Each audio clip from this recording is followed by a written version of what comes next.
हरे कृष्णा। अभी ना मैं अपनी बहन की शादी में प्रयागराज अपने गाँव गया था एंड 19 को मैं वृंदावन रिटर्न आया।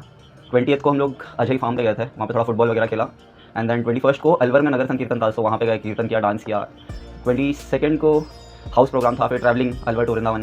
It was a tough journey. अब आप सोचते हो कि मैं ये सब क्यों बता रहा हूँ आप लोग को, लाइक मैं इसीलिए शेयर कर रहा हूँ बिकॉज ये 4 दिन में ना मेरे को एक रियलाइजेशन हुआ, वो रियलाइजेशन मैं आपके साथ शेयर करना चाहता हूँ। सो बेसिकली क्या हुआ था, ऑलरेडी मैं गाँव से आया था। आप गाँव में जानते हो लड़कियों की शादी में अगर भाई है तो फिर मेहनत अच्छा खासा रहता है। तो आपको थका हुआ था मैं।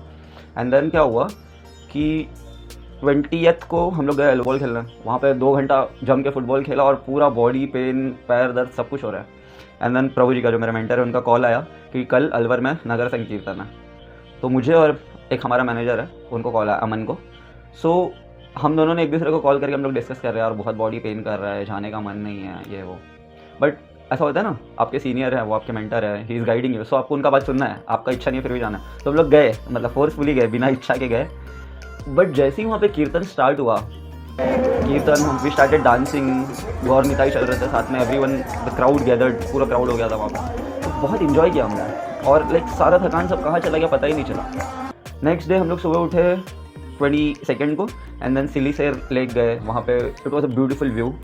कृष्णा ने इतना ब्यूटीफुल नेचर बनाया, सो वहाँ हम लोग गए, वहाँ थोड़ा चैंटिंग किया एंड देन दोपहर को हाउस प्रोग्राम था, उसमें क्लास सुना एंड देन ट्रैवल करके रिटर्न वृंदावन आया।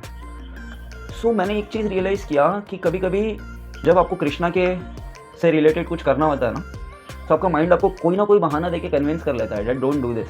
But with the help of our senior devotees who are always thinking about how to engage our self in Krishna service, इनका जब बात मानेंगे हम लोग अपने मन को साइड में रख के, so life will be very blissful. एक ये समुद्र का पानी रहता है ना, वो बहुत खारा रहता है और फिर मेघ उसको धारण करता है, क्लाउड, फिर वो बारिश जब छोड़ता है तो वो बहुत मीठा पानी हो जाता है। उसी तरह जो वेद शास्त्र वगैरह सब है, वेद पूरा, इसमें सारी चीज़ें मिक्स है।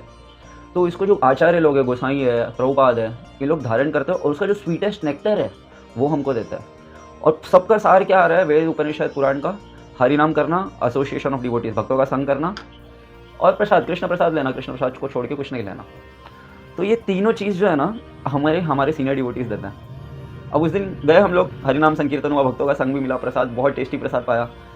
सो ये मैं सोच रहा था अगर उस दिन मैं घर पे रह जाता, कंसीडरिंग वो बॉडी पेन, सो ये कितना कुछ एसेंस मिस कर देता मैं। सो यही शेयर करना था दैट कभी कभी हम जब सेवा में जा रहे हैं कहीं पे, सो माइंड हमें बहुत सारे रीजंस दे सकता है कि मत जाओ, कुछ ना कुछ अलग अलग बहाने, आज ये हो गया, आज वो हो गया, बॉडी पेन हो रहा है, कुछ ना कुछ देगा। बट जैसे हमारे प्रभु जी बोलते हैं कि जितना ज़्यादा टाइम आप कृष्णा के सर्विस में इन्वेस्ट करोगे ना, भक्ति में, आपका आगे बढ़ने का चांसेस उतना ज़्यादा है। Thank you. हरे कृष्ण।